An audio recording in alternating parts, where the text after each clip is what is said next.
for today's video. Inaya ko muna yung alaga ko. Magpapalamig muna kami. Ayan, sobrang laki ng ngiti.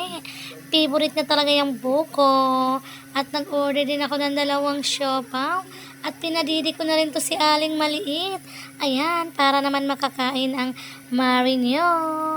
At natatawa talaga ako ng mga oras na yan kasi ang laki ng in-order niya sa kanya, ang laki ng buko. At sa akin, sobrang liit. Ano ba yan? Parang di halatang gutom. Ayan, pangiti-ngiti pa nga yan ng mga oras na yan. Kasi 1 liter kasi yung in-order niyang buko. Ayan, inaalog-alog pa nga niya.